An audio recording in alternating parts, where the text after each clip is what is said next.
ஹல்லேலூயா. தொடர்ச்சியாக ரோமர் புத்தகத்தை நாம் படித்து கொண்டிருக்கிறோம். இன்றைக்கி 2ஆம் அதிகாரத்தினுடைய 1-10 வசனங்களை நாம் வாசிக்கலாம். ரோமர்கள் நிருபம் 2ஆம் அதிகாரம் 1-10 வசனங்களை வேகமாக யாராவது ஒரு சத்தத்தோடு. ஆகையால் மற்றவர்களை குற்றவாளியாக தீர்க்கிறவனே, நீ யாரானாலும் சரி, போக்கு சொல்ல உனக்கு இடமில்லை. நீ குற்றமாக தீர்க்கிறவைகள் எவைகளோ அவைகளை நீயே செய்கிறபடியால் நீ மற்றவர்களை குறித்து சொல்லுகிற தீர்ப்பினாலே உன்னைத்தானே குற்றவாளியாக தீர்க்கிறாய். இப்படிப்பட்டவைகளை செய்கிறவர்களுக்கு தேவனுடைய நியாய தீர்ப்பு சத்தியத்தின்படியே இருக்கிறதென்று அறிந்திருக்கிறோம். இப்படிப்பட்டவைகளை செய்கிறவர்களை குற்றவாளிகள் என்று தீர்த்தும் அவைகளையே செய்கிறவனே, நீ தேவனுடைய நியாய தீர்ப்புக்கு தப்பிக்கொள்ளலாம் என்று நினைக்கிறாயோ? அல்லது தேவ தயவு நீ குணப்படும்படி உன்னை ஏவுகிறதென்று அறியாமல் அவருடைய தயவு, பொறுமை, நீடிய சாந்தம் இவைகளின் ஐஸ்வர்யத்தை அசட்டை பண்ணுகிறாயோ? உன் மன கடினத்திற்கும் குணப்படாத இருதயத்திற்கும் ஏற்றபடி தேவனுடைய நீதியுள்ள தீர்ப்பு வெளிப்படும் கோபாக்கனை நாளிலே உனக்காக கோபாக்கினியை குவித்து கொள்ளுகிறாயோ? தேவன் அவனவனுடைய கிரிகளுக்கு தக்கதாய் அவனவனுக்கு பலனளிப்பார். சோர்ந்து போகாமல் நற்கிரியைகளை செய்து மகிமையையும் கனத்தையும் அழியாமையையும் தேடுகிறவர்களுக்கு நித்திய ஜீவனை அளிப்பார். சண்டைக்காரராயிருந்து சத்தியத்திற்கு கீழ்ப்படியாமல் அநியாயத்திற்கு கீழ்ப்படிந்திருக்கிறவர்களுக்கோ உக்கிர கோபாக்கினை வரும். முன்பு யூதரிலும் பின்பு கிரேக்கரிலும் பொல்லாங்கு செய்கிற எந்த மனுஷ ஆத்துமாவுக்கும் உபத்திரவமும் யாகுலமும் உண்டாகும். முன்பு யூதரிலும் பின்பு கிரேக்கரிலும் எவன் நன்மை செய்கிறானோ அவனுக்கு மகிமையும் கனமும் சமாதானமும் உண்டாகும். Praise the Lord. ஹல்லேலூயா. இந்த 2ஆம் அதிகாரத்திலே மொத்தம் நமக்கு 29 வசனங்கள் இருக்கிறது. இதை 2 பகுதியாக நம்ம பிரித்து கொள்ளலாம். முதல் பகுதியில் இந்த 10 வசனங்களையும், அடுத்த பகுதியிலே 11-29 வசனங்களையும் அடுத்த முறை நம்முடைய தேவனுடைய வார்த்தையை பகிர்ந்து கொள்ளும்போது உங்களோடு கூட நான் பகிர்ந்து கொள்வேன். ஏற்கனவே நம்ம 1ஆம் அதிகாரத்தில் 18-19 வசனங்களை நம்ம படித்தோம். அதில் நம்ம பார்த்தோம் தேவனுடைய சுவிசேஷத்திற்குரிய வலிமை என்ன என்பதை பார்த்தோம். தேவன் தம்முடைய வார்த்தையை கொண்டு நம்மை விடுவித்திருக்கிறார் என்பதை நம்ம பார்த்தோம். அதற்கு உள்ளதான வலிமை உலக அதிகாரத்தை காட்டிலும் மனிதனுடைய அதிகாரத்தை காட்டிலும் பெரியது என்பதை நாம் கேட்டோம். அதை கேட்டதை நம்முடைய வாழ்வில் எப்படி உணர்ந்திருக்கிறோங்கிறத கொஞ்சம் நம்ம சிந்தித்து பார்த்தோம்னு சொன்னால், சுவிசேஷம் நம்மை எவ்விதமாய் விடுதலை செய்திருக்கிறது, அந்த விடுதலையினுடைய உண்மையான தன்மை என்ன என்பதை இந்த நாட்களிலே நம்ம என்ன செய்ய முடியும், விளங்கி கொள்ள முடியும். அதை நம்ம அனுபவித்து சந்தோஷப்பட முடியும். Praise the Lord. நம்ம விடுவிக்கப்பட்டிருக்கிறோம் என்பதற்காக நம்ம மகிழ்ச்சியாக இருக்க வேண்டியது அவசியம். Praise the Lord. ஹல்லேலூயா. எத்தனை பேர் ரட்சிக்கப்பட்டதுக்காக நீ சந்தோஷப்படுறீங்க? நம்ம எல்லோரும் இங்கே இருக்கிறோம், நம்ம எல்லோரும் சபைக்குள்ளே இருக்கிறோம். ஆனால் ரட்சிக்கப்பட்டிருக்கிறோங்கிற அந்த சந்தோஷம் இருக்குது பார்த்தீங்களா, ரட்சிப்பினுடைய சந்தோஷம், அது எத்தனை பேருடைய இருதயத்தில் ரியலாகவே கிரியேட் செய்யுது? எஸ், ரொம்ப முக்கியம். அப்போ அந்த 1ஆம் அதிகாரத்தினுடைய கடைசி பகுதியை நம்ம அன்றைக்கி படிக்கலை. ஏன்னு சொன்னால் இட் வாஸ் வெரி ஹார்ட், ரொம்ப அது டூ மச், ரொம்ப கடினமான ஒரு பகுதியாக இருக்கிறதுனால அதை நம்ம படிக்கலை. ஆனால் அந்த 1ஆம் அதிகாரத்தினுடைய இந்த கடைசி பகுதியில் தேவன் கோபாக்கினைக்கென்று நியமிக்கப்பட்டதான மக்களுக்காக அவர்கள் எப்படிப்பட்டவர்களாக இருக்கிறார்கள், ஏன் இப்படி இருக்கிறாங்க, அவங்களுக்கு மேலே தேவனுடைய கோபாக்கினை வரும் என்பதை அவர் என்ன செய்கிறார், சுட்டி காட்டுகிறார். Price the Lord.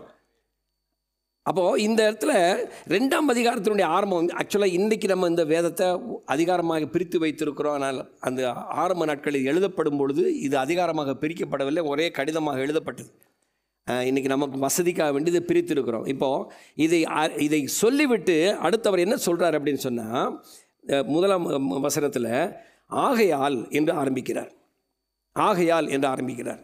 தேர்ஃபோர் அப்படின்னா என்ன அர்த்தம் அப்படின்னா, முன்னால் சொல்லப்பட்டவைகளுடைய சாராம்சத்தை கொஞ்சம் நம்ம யோசித்து பார்த்துட்டு அதுக்கப்புறம் இதுக்குள்ளே வரணும். ஏன் முன்னால் என்ன சொல்லப்பட்டிருக்கிறது, அப்படி சொல்லப்பட்டிருக்கிறதுனால, ஆகையால் இப்படியெல்லாம் சொல்லப்பட்டிருக்கிறதுனால நீ என்ன செய்யக்கூடாது, மற்றவர்களை குற்றவாளியை தீர்க்கக்கூடாது. முன்னால் இப்படியெல்லாம் என்ன சொல்லப்பட்டிருக்கிறது நம்ம படித்தோம். இது நிமித்தம் தேவன் அவர்களை இழிவான இச்சரோகங்களுக்கு ஒப்பு கொடுத்தார். அந்தபடியே அவங்க என்ன செய்கிறாங்க, சகலவித அநியாயத்தினாலும் வேசித்தனத்தினாலும் துரோகத்தினாலும் பொருளாசையினாலும் குரோதத்தினாலும் நிறையப்பட்டு பொறாமையினாலும் கொலையினாலும் வாக்குவாதத்தினாலும் வஞ்சகத்தினாலும் வன்மத்தினாலும் நிறைந்தவர்களுமாய் புறங்குறலுமாய் அவதூறு பண்ணுகிறவர்களுமாய் தேவ பகைஞருமாய் துராகிருதம் பண்ணுகிறவர்களுமாய் அகந்தை உள்ளவர்களுமாய் வீம்புக்காரருமாய் பொல்லாதவர்களை யோசித்து பிணைக்கிறவர்களுமாய் பெற்றோருக்கு கீழ்ப்படியாதவர்களுமாய் உணர்வில்லாதவர்களுமாய் உடன்படிக்கைகளை மீறுகிறவர்களுமாய் இல்லாதவர்களுமாய், சுவாப அன்பில்லாதவர்களுமாய், இணங்காதவர்களுமாய், இரக்கமில்லாதவர்களுமாய் இருக்கிறார்கள். என்ன ஒரு எக்ஸ்பிளனேஷன் பாருங்கள். எக்ஸ்பிளிசிட்டாக ஒவ்வொரு பகுதியையும் அவர் என்ன செய்கிறார், சுட்டி காட்டுகிறார். இதில் எந்த ஏரியாவில் நம்முடைய வாழ்க்கையில் நம்ம சரியில்லாமல் இருக்கிறோம், இந்த பகுதிகளில் எது நம்முடைய வாழ்வில் அப்ளை ஆகுதுங்கிறத நம்ம என்ன செய்யணும், கொஞ்சம் ரியலைஸ் பண்ணி பார்க்கணும். ஏன் தேவனுடைய பிள்ளைகளுக்கு இந்த வார்த்தைகள் நமக்கு சொல்லப்படுகிறது? இது தேவனுடைய பிள்ளைகளுக்கு அவசியமுள்ள காரியம் இல்லவே.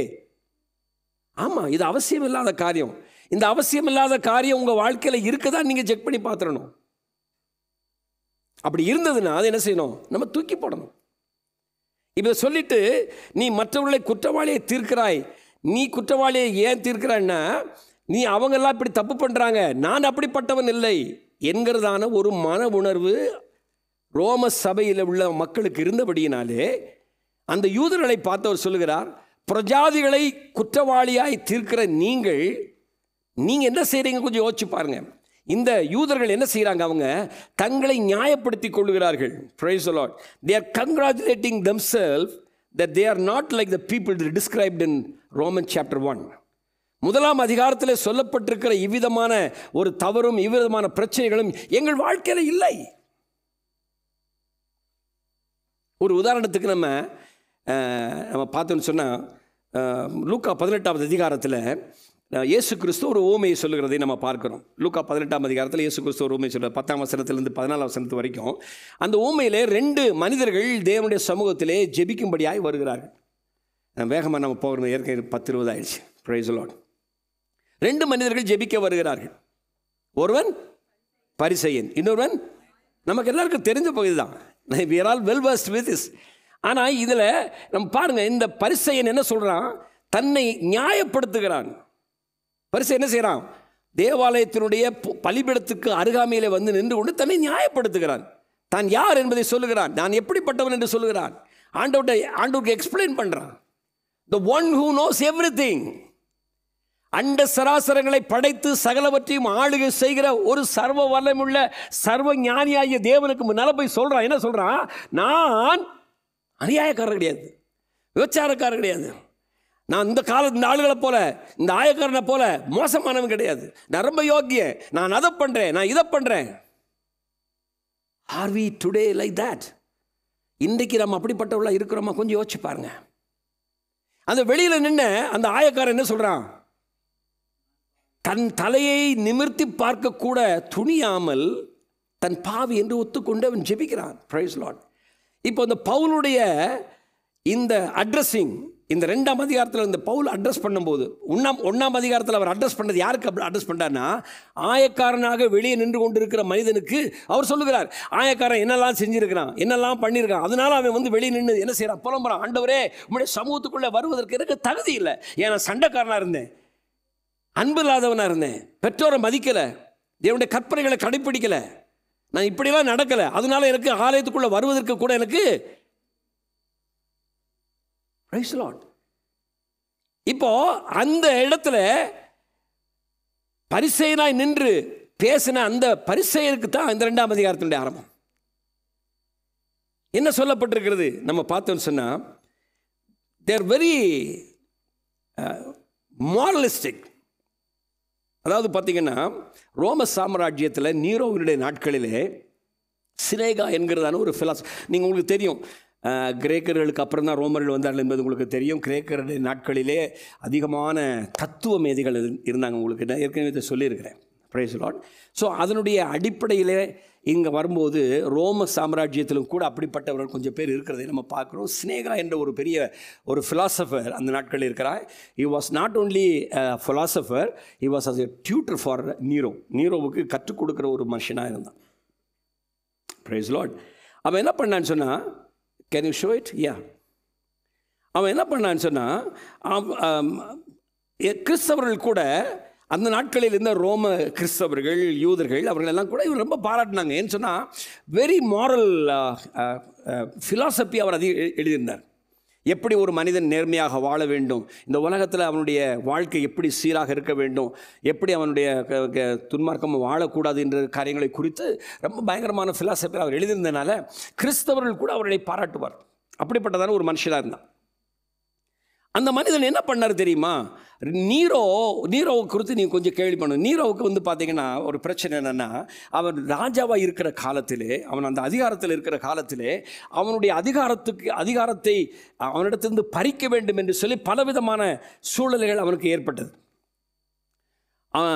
இந்த செனேகா வந்து நீரோவை ரொம்ப புகழ்ந்து பேசுகிறான். வந்து ரொம்ப ஒரு லீடர்ஷிப்புக்கு தகுதியான, as is a person, Roman philosopher. அப்போ ரொம்ப பார்த்தீங்கன்னு சொன்னால் என்ன புகழ்கிறான் அப்படின்னு சொன்னால், நீரோவை பற்றி புகழ்றான். நீ நல்ல ஒரு லீடர்ஷிப்பில் இருக்கக்கூடியவன், நல்ல தகுதியுடையவன், லீடர்ஷிப்புக்கு ஒரு தகுதி உனக்குள்ள இருக்கிறது என்று சொல்லி அவனை பயங்கரமாக புகழ்ந்துட்டு அவனுக்கு சொல்லி கொடுத்து கொண்டு இருக்கிறான். ஆனால் இவனுக்கு விரோதமாய், நீரோவுக்கு விரோதமாய் எழும்பின பலவிதமான தந்திரங்கள் அவனுடைய ஆட்சியை கவிழ்ப்பதற்கும் அவனை கொலை செய்வதற்கும் முயற்சி செய்கிறாங்க. மெயினாக அதில் யார் இருந்தாங்கன்னா நீரோவோட அம்மா. நீரோட அம்மா என்ன பண்ணுறாங்க, ஒரு தடவை என்ன செய்கிறாங்க, இவரை வந்து ஒரு உல்லாச பயணம் அனுப்புகிறாங்க. யாரை? நீரோவை. அம்மா வந்து மகனுக்கு ஒரு உல்லாச பயணம், ஒரு பியூட்டிஃபுல் போட் ஒன்று அரேஞ்ச் பண்ணி ரொம்ப அழகாக டெக்கரேட் பண்ணி அதில் எல்லாம் சாப்பாடெல்லாம் வச்சு எல்லாம் பண்ணி அவங்களுக்கு ரொம்ப வசதியெல்லாம் பண்ணி அவனை வந்து போட்டில் அனுப்புகிறாங்க. அந்த போட்டுக்குள்ளே என்ன வச்சுருக்கிறாங்க, அது நடுக்கடலில் போகும்போது உடைஞ்சி அப்படியே ஒன்றும் இல்லாமல் போகிற மாதிரி உள்ளுக்குள்ளே செட் பண்ணி வச்சுருக்காங்க. ஐயாவுக்கு நீச்சல் தெரிஞ்சதுனால நினைஞ்சிட்டாரு, தப்பிச்சு வெளியே வந்துட்டார். அந்த அம்மாவுக்கு என்னது, ஐயோ நம்ம போட்ட திட்டம் போயிடுச்சு. மறுபடியும் இந்த அம்மா என்ன செய்கிறாங்க, ட்ரை பண்ணுறாங்க. அந்த ஆட்சியை பிடித்து நீரோவனுடைய தாய் அந்த இடத்துல வர வேணும் அப்படிங்கிறத ஒரு ஆசையில் அவங்க இந்த காரியங்களை செய்கிறாங்க. அப்போ நீரோ என்ன பண்ணுறாரு, ஓ இது எங்கள் அம்மாவோட சதியா என்பதை தெரிஞ்சுக்கிட்டு என்ன பண்ணிடுறாரு, அம்மாவே ஒரு நாள் என்ன செய்கிறாரு, கொலை பண்ணிடுறாரு. அப்படி அம்மாவை கொலை பண்ணதுக்கப்புறம் இந்த செனேகா ஃபிலாசபர், தத்துவங்களை எழுதுகிறவர், நேர்மையாக எப்படி நடக்கணும்னு சொல்கிறவர், அவங்க அம்மாவை கொலை செய்துட்டு வந்த நீரோவுக்கு சப்போர்ட்டாக அவங்க அம்மாவை கொலை செய்ததில் தவறு கிடையாது என்று சொல்லுகிறார். சில வேளைகளில் அவர் என்ன செய்கிறார் அப்படின்னு சொன்னால், மற்றவர்கள் இதுக்கு தன்னுடைய நியாயத்தை சொல்லும் பொழுது மற்றவர்கள் தவறாய் சொல்லுகிற காரியங்களை தன் வாழ்க்கையிலும் அனுமதித்திருந்தாலும் கூட அவர்களை குற்றவாளியை அவர் சொல்லிக்கிட்டு இருப்பார். அதுதான் அந்த ஃபிலாசபருடைய பெரிய, இது உலக பிரகாரமான ஒரு உதாரணம். இதை ஏன் உங்களுக்கு சொல்லுகிறேன் என்றால், பொதுவாக நியாயம் தீர்க்கிற இடத்திலே நாம் நிற்கிறோம் என்றால் நாம் சரியாக இருக்கிறோம், மற்றவர்கள் தவறாக இருக்கிறார்கள் என்கிற ஒரு சித்தாந்தம் நம்முடைய மனதில் இருக்கிறதுனால தான் நாம் மற்றவர்களை நியாயம் தீர்க்கிற இடத்துக்கு வருகிறோம். அல்லேலூயா. ஆனால் இயேசுடைய சுபாவம் அதல்ல. இயேசு நமக்கு கற்றுக் கொடுத்தது அது அல்ல. ஆமென். நம்ம ஒரு இதை வேதத்தினுடைய அடிப்படையில் ஒரு காரியத்தை நம்ம பார்க்கலாம். 2 சாமுவேல் புத்தகத்தில் 12வது அதிகாரத்தில் 5 முதல் 7 வசனங்கள் நம்ம வாசிக்கலாம். 2 சாமுவேலின் புத்தகம் 12வது அதிகாரம் 5 முதல் 7 வசனங்கள். இங்கே தாவீதுக்கு, சரி வாசிக்க வேண்டாம், வாசிங்க, அந்த 5, 6, 7 வசனங்கள் மட்டும் வாசிங்க. அப்பொழுது தாவீது அந்த மனுஷன் மேல் மிகவும் கோபமுண்டவனாகி நாத்தானை பார்த்து, இந்த ஒரு நிமிஷம் சொல்லிடுறேன். நாத்தான் ஒரு என்ன செய்யறாரு, உவமையை ராஜாவுக்கு முன்னால் சொல்லுகிறார். இப்படி ஒரு சம்பவம் நடந்திருக்கிறது என்று ராஜாவுக்கு முன்னால் ஒரு சம்பவத்தை விளக்கி சொல்லுகிறார். அப்படி விளக்கி சொல்லும் போது அந்த சம்பவத்திலே குறிப்பிடப்பட்ட நபரை தாவீது என்ன செய்யறாரு, கோபத்தோடு சொல்றாரு. அதான் வாசிங்க. நாத்தானை பார்த்து, இந்த காரியத்தை செய்த மனுஷன் மரணத்திற்கு பாத்திரன், இந்த காரியத்தை செய்த மனிதன் மரணத்துக்கு பாத்திரன் என்று கர்த்தருடைய ஜீவனை கொண்டு சொல்லுகிறேன். Price the Lord. இந்த காரியத்தை செய்த மனிதன் மரணத்துக்கு பாத்திரன் என்று கர்த்தருடைய ஜீவனை கொண்டு சொல்லுகிறேன். அவன் இரக்கமற்றவனாயிருந்து இந்த காரியத்தை செய்தபடியினால் அந்த ஆட்டுக்குட்டிக்காக நாளத்தனை திரும்ப செலுத்த வேண்டும் என்றான். ஆட்டுக்குட்டிக்காக நாளத்தனையாக செலுத்த வேண்டும். ஒரு ஆட்டுக்குட்டியை வாங்கி கொண்டுட்டான்ல, அதுக்கு பதிலாக 4 ஆட்டுக்குட்டியை வந்து இழக்க வேண்டும். அப்பொழுது நாத்தான் தாவீதை நோக்கி, நீயே அந்த மனுஷன். Price the Lord. Hallelujah. Nathan பயப்படவே இல்லை. ராஜாவை பார்த்து சொன்னாரு, நீயே அந்த மனுஷன். ஹல்லேலூயா. இஸ்ரவேலின் தேவனாகிய கர்த்தர் சொல்லுகிறது என்னவென்றால், நான் உன்னை இஸ்ரவேலின் மேலே ராஜாவாக அபிஷேகம் பண்ணி உன்னை சவுலின் கைக்கு தப்புவித்து உன் ஆண்டவனுடைய வீட்டை உனக்கு கொடுத்து உன் ஆண்டவனுடைய ஸ்திரீகளையும் உன் மடியிலே தந்து இஸ்ரவேல் வம்சத்தையும் யூதா வம்சத்தையும் உனக்கு கையளித்தேன். இது போதாதிருந்தால் இன்னும் உனக்கு வேண்டியதை தருவேன். கர்த்தருடைய பார்வைக்கு பொல்லாப்பான இந்த காரியத்தை செய்து அவருடைய வார்த்தையை நீ அசட்டை பண்ணினது என்ன? ஏத்தியனாகிய உரியாவை நீ பட்டயத்தினால் மடிவித்து அவன் மனைவியை உனக்கு மனைவியாக எடுத்துக்கொண்டு அவனை அம்மோன் புத்திரரின் பட்டயத்தாலே கொன்று போட்டாய். போதும், உங்களுக்கு இந்த சம்பவம் எல்லாம் தெரியும். உங்களுக்கு தாவீது தன்னை நியாயமுள்ளவனாக நினைத்து கொண்டு அவன் என்ன செய்யறான்? நாத்தான் இடத்துல சொல்லுகிறான், யார் அந்த மனிதன், யார் அந்த பொல்லாதவன், யார் அந்த கொலைகாரன்? அவனை நினைக்கிறேன், அவன் கொலைக்கு பார்த்தனா இருக்கிறான், அவனை விடக்கூடாது. அவன் 4 பங்கு அவன் என்ன செய்யணும்? பதில் சொல்லி ஆகணும். 4 பங்கு அவன் செலுத்தி ஆகணும். நாத்தான் சொன்னாரு, நீதான் அது. வேதத்தின் இந்த ஊமையை கொஞ்சம் நீ சிந்தித்து பாருங்க. எந்த ஒரு காரியத்தை நாம் செய்கிறோமோ அதைத்தான் மற்றவர்களிடத்தில் நம்ம என்ன செய்கிறோம்? நியாயப்படுத்துகிறோம், மற்றவர்களை குற்றவாளியாக தீர்க்கிறோம். நமக்கு நம்மை நியாயப்படுத்தி கொண்டு மற்றவர்களை குற்றவாளியாக தீர்க்கிறோம். அதை தான் இங்கே அவர் சொல்லிக் கொடுக்கிறார். ஆண்டவராக இயேசு கிறிஸ்து இந்த பூமியில் வாழ்ந்த நாட்களிலே அவர் நமக்கு கொட்டு கொடுத்த பாடம் என்ன? மத்திய 7ஆம் அதிகாரத்தில் 1-5 வசனங்களை நம்ம படிக்கும் பொழுது ஆண்டவராக இயேசு கிறிஸ்து சொல்லுகிறார், மற்றவர்களை குற்றவாளியாக தீர்க்கிற நீ யாராக இருந்தாலும் சரி, உனக்கு போக்கு சொல்ல இடமில்லை என்று சொல்கிறார். நீங்கள் குற்றவாளி என்று தீர்க்கப்படாதபடிக்கு நீங்கள் மற்றவர்களை குற்றவாளியை தீர்க்காது. Judgment seat is reserved for the only one person who died for you on the cross. சிலுவையிலே உனக்காக மரித்து அடக்கம் செய்யப்பட்டு வேத வாக்கியன்படி மரித்தோலிருந்து 3ஆம் நாள் உயிர்த்தெழுந்த அந்த சர்வ வல்லமையுள்ள தேவனாகிய கர்த்தராகிய இயேசு கிறிஸ்து ஒருவருக்கு மாத்திரமே நியாயம் தீர்க்கிறதான அந்த இருக்கை ரிசர்வ் பண்ணப்பட்டிருக்கிறது. You don't steal it. நீ ஒரு நாள் அதை திருடக்கூடாது. அந்த இடத்தையும் ஒரு நாள் என்ன செய்யக்கூடாது? திரும்பி கூட பார்க்கக்கூடாது. So judgement is not in our hands. Hallelujah. இதைத்தான் நான் சொல்லிக் கொடுக்குறேன். சங்கீதம் 50ஆம் அதிகாரத்தில் 16, 17, 18 வசனங்களை வாசிக்கலாம்.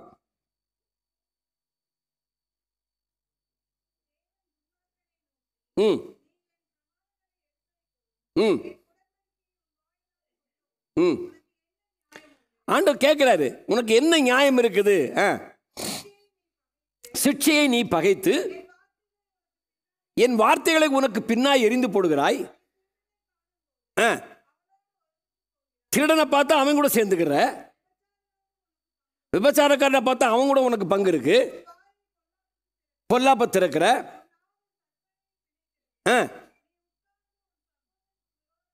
உன் சகோதரனுக்கு விரோதமாய் பேசி இதெல்லாம் பண்ணிட்டு நீ யோகியங்கன் வந்து பேசுகிற, நான் நியாயமானவன், நான் நேர்மையானவன் சொல்லுகிறாய் என்று தாவீதிலே குறிப்பிடுகிறதை பார்க்கிறோம். அல்லேலூயா. அப்படின்னு என்ன அர்த்தம் அப்படின்னு சொன்னா, when we accuse something on somebody, மற்றவர்கள் மேலே ஏதாவது ஒரு குற்றச்சாட்டை கொண்டு போவதற்கு முன்பாக நம்மை நாம் திரும்பி பார்க்க வேண்டும். மத்திய 7ஆம் அதிகாரத்தில் ஆண்டவர் சொல்றாரு, உன் கண்ணில் இருக்கிற உத்தரத்தை நீ பார்க்காமல் அடுத்தவன் கண்ணில் இருக்கிற துரும்பை நீ ஏன் பார்க்கற? அப்படியானா மனிதனுடைய இயல்பை யோசிச்சு பாருங்க. மனிதனுடைய இயல்பு என்ன அப்படின்னா, நம்ம கண்ணில் உத்தரம் இருக்கு, அது நமக்கு தெரியறதில்ல. மாறாக மற்றவருடைய கண்கள் இருக்கிற துரும்பு நமக்கு எப்படி தெரியுது? உத்தரம் போல் தெரிகிறது. வேதம் அதைத்தான் நமக்கு சுட்டி காட்டுகிறது. நம்முடைய கண்களிலே உத்தரம் இருக்கிறது, அடுத்தவனுடைய கண்ணிலே துரும்பு இருக்கிறது. ஆனால் நாம் பார்க்கும்போது நம் கண்ணில் இருக்கிற உத்தரம் நமக்கு தெரிவதே இல்லை. மாறாக அவருடைய கண்களில் இருக்கிற துரும்பு நமக்கு உத்தரமாய் தெரிகிறது. This is what Paul is condemning here. Pavul குற்றப்படுத்துகிறார். நீ யாரானாலும் சரி, நீ சாக்கு போக்கு சொல்ல உனக்கு இடமில்லை என்று சொல்லுகிறார். நேரத்தின் காரணம் கருதி நான் சீக்கிரமாக உங்களுக்கு போகிறேன்.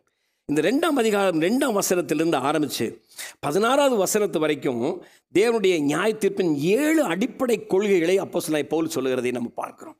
There are 7 basic and foundational things which Paul is writing here. முதலாவது காரியம் வசனம் 2ல் இப்படி இருக்குது, ஜனங்கள் அதை குறித்து என்ன நினைக்கிறார்கள் என்பதன் அடிப்படையில் இல்லாமல் அதன் உண்மையான நிலைகளில் அடிப்படையில் இருக்க வேண்டும். Price the Lord. ஜனங்கள் என்ன நினைக்கிறாங்க? இப்படிப்பட்டவர்களை செய்கிறவர்களுக்கு தேவனுடைய நியாய தீர்ப்பு சத்தியத்தின்படியே இருக்கிறது என்று அறிந்திருக்கிறோம். Price the Lord. ஜனங்கள் மற்றதை என்ன நினைக்கிறாங்க என்பதன் அடிப்படையில் இல்லாமல் அதன் உண்மையான நிலையின் அடிப்படை என்ன என்பதை நாம் அறிந்து கொள்ள வேண்டும். அதை செய்யணும். அது that is a foundation. And if you know that you will not be able to you will not be judging others. மற்றவங்களை குற்றவாளியை தீர்க்க மாட்டீங்க. மாறாக நீங்கள் உண்மை தெரிந்ததுனால என்ன செய்வீங்க? அதற்கு தகுதியான விதத்திலே ஒன்று தேவ சமூகத்திலே அவர்களுக்காக கண்ணீரோடு ஜெபிப்பீங்க. அப்படி இல்லைன்னு சொன்னால் அந்த சகோதரத்தில் நேரடியாக போய் அவளோடு கூட பேசி, இந்த காரியத்தில் நீங்கள் செய்வது சரியில்லை, நீங்கள் தேவனிடத்தில் ஒப்புரவாகுங்க, மனம் திரும்புறவுக்குள்ள வாங்கன்னு சொல்லி உங்களை இதில் சொல்வதனுடைய தாற்பயம் என்ன? It is to only repent and come back to God. ஆமென். ரெண்டாவது ஒரு காரியத்தை நம்ம இதில் பார்க்குறோம். 5வது வசனத்தில் அது முழுமையான நீதியின் கொள்கைகளின் அடிப்படையில் எழுப்பப்பட்ட நீதியான தீர்ப்பாக இருக்கும். 5 வசனம் படிக்கலாம். உன் மன கடினத்திற்கும் குணப்படாத இருதயத்திற்கும் ஏற்றபடி தேவனுடைய நீதியுள்ள தீர்ப்பு வெளிப்படும் கோபாக்கினை நாளிலே உனக்காக கோபாக்கினை குவித்துக் கொள்கிறாய். Praise the Lord. அப்படின்னு என்ன அர்த்தம்? நம்முடைய மனக்கடினம் என்ன மனக்கடினம் அப்படின்னா, எனக்குள் இருக்கிற விஷயங்களை நான் ஆராய்ந்து பார்க்காமல், ஒவ்வொரு திருவிருந்தில் நம்ம படிக்கிறோம் 1 கொரிந்தியர் 11ஆம் அதிகாரத்தில், நம்மை நாமே நிதானி தருவோம். அல்லேலூயா. இன்னொருவன் நம்மை நியாயம் தீர்க்காதபடிக்கு, இன்னொருவர் நம்மை நிதானிக்காதபடிக்கு முதலாவது நம்மை நாம் நிதானிக்க வேண்டும். நம்மை நாம் என்ன செய்யணும்? ஆராய்ந்து பார்க்க வேண்டும். தாவீது சொல்றான், ஆண்டவரே நான் ஆராய்ந்து பார்க்கிறேன், எனக்குள்ள சில விஷயங்கள் தெரியுது, ஆனால் பல விஷயங்கள் எனக்கு தெரியல. அதனால ஆண்டவர்கிட்ட சொல்றான், ஆண்டவரே நீர் என்னை ஆராய்ந்து பாரும், நீர் என்னை ஆராய்ந்து பாரும்.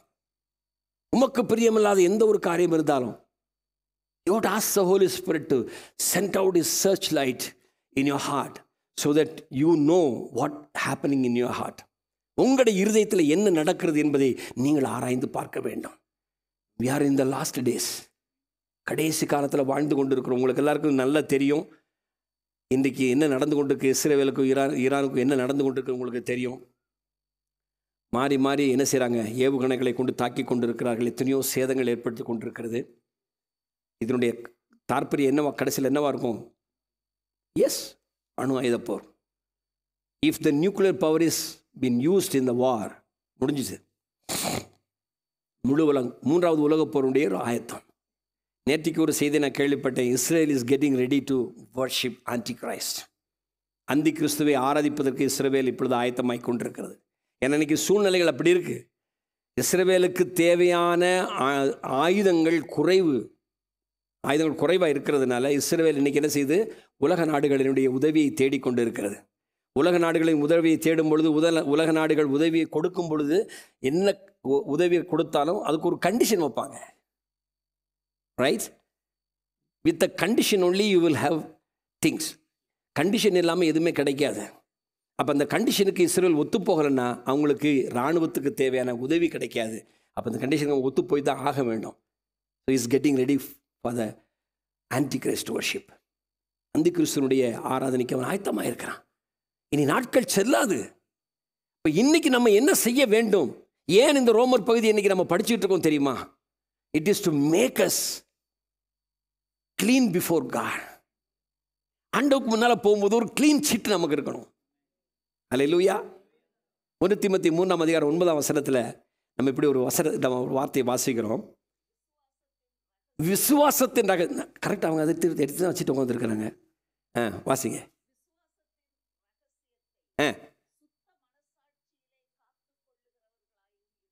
நீங்கள் எப்படிப்பட்டவங்களா இருக்கணுமா? விசுவாசத்தின் ரகசியத்தை சுத்த மனசாட்சியிலே காத்துக்கொள்ளுகிறவர்களா இருக்க வேண்டும். You need to have faith and you need to have a clean conscience.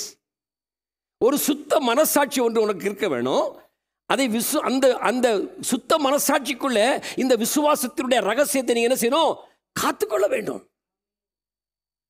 Then only you will have eternal life.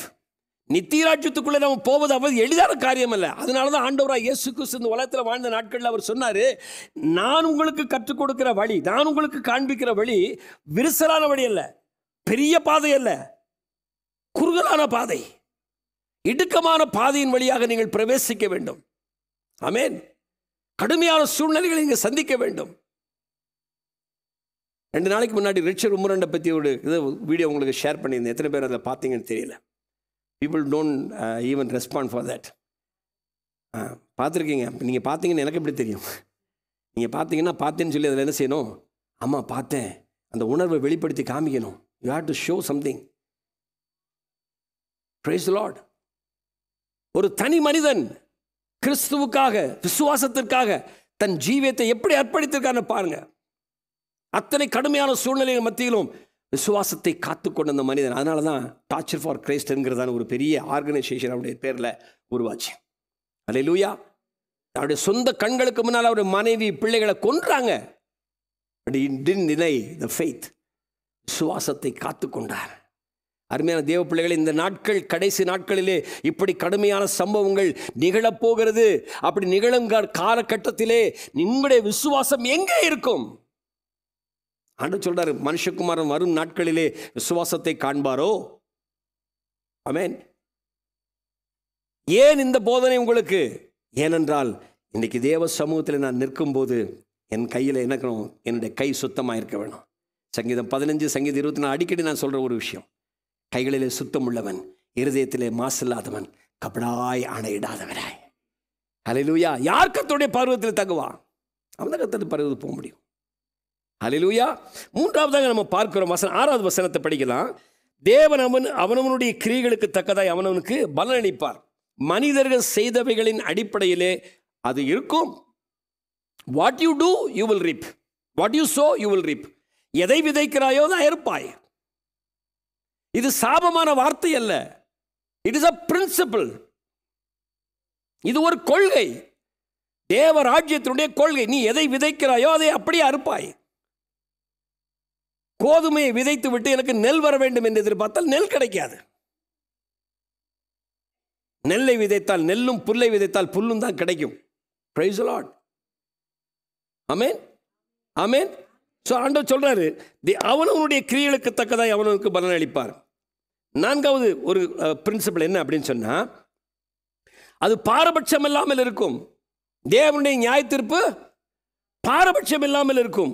ஒரு மனிதன் யூதனோ பிரதேசத்தானோ, வெள்ளையோ கருப்போ, செல்வந்தனோ ஏழையோ, படித்தவனோ படிக்காதவனோ, அது ஒரு பொருட்டல்ல. God's judgment will be the same for everyone. Hallelujah. 11வது வசனத்தில் நம்ம வாசிக்கிறோம், பட்சபாதம் இல்லை.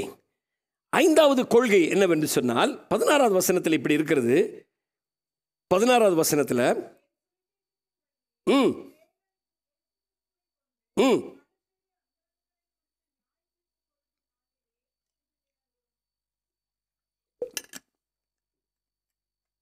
we always think about the external things. வெளிப்படையாக கண்களிலே பார்க்கக்கூடியவைகளுக்கு தான் நாம் முக்கியத்துவம் கொடுக்கிறோம். ஒரு மனிதரை ஆராய்ந்து பார்ப்பதற்கு நாம் நல்லவன் என்று சொல்லுகிற ஒரு மனிதரை நாம் எந்த அடிப்படையில் நல்லவன் என்று சொல்லுகிறோம்? வெளிப்புறமாக ஒரு மனிதரை பார்க்கிறோம், அவருடைய நடவடிக்கையை பார்க்கிறோம், அவருடைய பேச்சை கவனிக்கிறோம், அவர் செய்கிற காரியங்களை கவனிக்கிறோம். அதை கொண்டு அவர் நல்லவரா கெட்டவரா என்று சொல்லி தீர்மானிக்கிறோம்.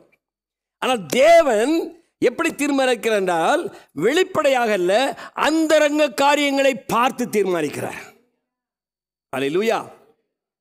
சாமுவேலிடத்திலே ஆண்டவராகிய தேவன் சொல்லும்போது சொன்னார், நீ முகத்தை பார்க்கிறாய், அவனுடைய சரீர வளர்ச்சியை பார்க்கிறாய், ஆனால் நானும் அவருடைய இருதயத்தை பார்க்கிறேன். ஹல்லேலூயா, ஹல்லேலூயா. தேவன் இருதயத்தை பார்க்கிறவர். அதனால தான் அவருடைய வசனம் எபிரேயர் 4:12 சொல்கிறது, அவருடைய வசனம் உள்ளிந்திரியங்களை ஆராய்ந்து பார்க்கக்கூடிய, நினைவுகளை வகையறுக்கக்கூடியதாக இருக்கிறது. ஊனையும் நிலத்தையும் எப்படி பிரிக்கிறதோ அதுபோல இருதயத்தின் நினைவுகளை அது வகையறுத்து பிரித்து இது சரி இது தவறு என்று காண்பிக்கக்கூடியதாக இருக்கிறது என்னுடைய வார்த்தை. God is powerful. Hallelujah. Amen. 6வது ஒரு கொள்கை நம்ம அதே 16வது வசனத்தில் பார்க்கிறோம். அது மனிதர்களின் ரகசிய செயல்களை கண்டிக்கும். Hallelujah. 5வது குறிப்பு என்ன சொன்னேன்? இது பவுல் அறிவித்த நற்செய்தியில் வெளிப்படுத்தப்பட்டது போல இருக்கும். 6வது மனிதர்களின் ரகசிய செயல்களை கண்டிக்கும்.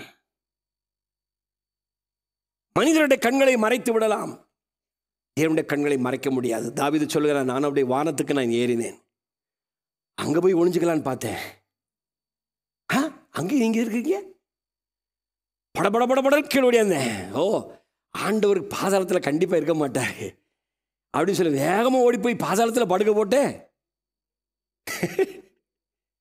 கண்களுக்கு மறைவாய் நான் எங்கே போவேன்? அல்லேலூயா. தேவ பிள்ளைகளே, இந்த நாட்களிலே நம்மை ஆராய்ந்து பார்த்து கர்த்தருடைய சமூகத்திலே நம்மை பரிசுத்தவான்களாய் நிறுத்திக் கொள்ள வேண்டும். S, time is not there. காலம் இனி செல்லாது. இனி ஒரு ப்ரூவ் பண்றதுக்கு உங்களுக்கு ஒரு வாய்ப்பை ஆண்டவர் கொடுக்க மாட்டார். ஹல்லேலூயா. கவனமா இருக்கணும். கடைசியாக கடைசி கொள்கை என்ன? அதே 16 வசனத்தில், இது இயேசு கிறிஸ்துவின் மூலம் நடக்கும். ஹல்லேலூயா. மனிதர்கள் யாரும் அதை தீர்மானிக்கிறதில்ல, அது இயேசு கிறிஸ்துவே தீர்மானிக்கிறதா இருக்கிறார். 7 கொள்கைகளை நம்ம இங்கே பார்த்தோம். Price the Lord. ப்ளீஸ் இதை எழுதி வச்சு திரும்ப திரும்ப படிங்க, திரும்ப திரும்ப வாசிங்க. அப்பதான் உங்களுக்கு புரியும் ஒரு கிறிஸ்தவனாக நாம் ஜீவிப்பது. ஹல்லேலூயா. இந்த பூமியிலே நாம் வாழ்கிற நாட்களிலே தேவனுக்கு பிரியமான ஒரு வாழ்க்கை வாழ வேண்டும் என்பதற்காக கர்த்தர் நமக்கு கொடுத்திருக்கிறதான ஒரு பகுதி இது. ஹல்லேலூயா. நம்ம ஏற்கனவே பார்த்தோம். 1வது அதிகாரம் ஆயக்காரனுக்கு எழுதப்பட்டது. 2வது அதிகாரம் அந்த பரிசேயனுக்கு எழுதப்பட்டது. நீங்களும் நானும் இப்போ பரிசேயனுடைய ஸ்தானத்தில் தான் இருக்கிறோம். We are into the church. நம்ம சபைக்கு வெளியே இல்லை. இயேசுவின் இரத்தத்தால் கழுவப்பட்டு பாவத்துக்கு மரித்த மனிதனை தண்ணீரில் அடக்கம் செய்து ஓப்பனா டெக்ளேர் பண்ணி, நான் கிறிஸ்துவை என் வாழ்க்கையில சொந்த ரட்சகராக ஏற்றுக்கொண்டிருக்கிறேன் என்று உலகத்துக்கும் சாத்தானுக்கும் பரலோகத்துக்கும் அறிக்கை செய்து ஞானஸ்தானம் பெற்றுக்கொண்டு சபையிலே நாம் அங்கமாகி தேவனுடைய சரீரமாகிய அவருடைய சரீரத்தையும் அவருடைய ரத்தத்தையும் நாம் புசித்து பானம் பண்ணக்கூடியதான ஒரு பாக்கியமுள்ள நிலையிலே சபைக்குள்ளே நாம் அங்கீகரிக்கப்பட்டிருக்கிறோம். That's where the publican, that's where the person was coming and talking to God. ஆண்டவர்கிட்ட சொல்றான், நான் அநியாயக்காரன் அல்ல, பரியாசக்காரன் அல்ல, நான் வெளியில் இருக்க அந்த மனுஷனை போல அல்ல என்று அவன் சொல்லிக் கொண்டான். இன்னைக்கும் அநேக கிறிஸ்தவர்கள் ரட்சிக்கப்பட்டவர்கள் அதைத்தான் சொல்லிக் கொண்டிருக்கிறோம். Judge yourself first. Hallelujah. அப்ப ஆண்டவர் சொல்றாரு, இதுல இருந்து நம்ம என்ன செய்யறது? தப்பிக்க முடியாது. இதுல நம்ம தப்பிக்க முடியாது. ஆண்டவர் நமக்கு என்ன செய்யறாரு? ஆண்டவர் என்ன சொல்றாரு பாருங்க.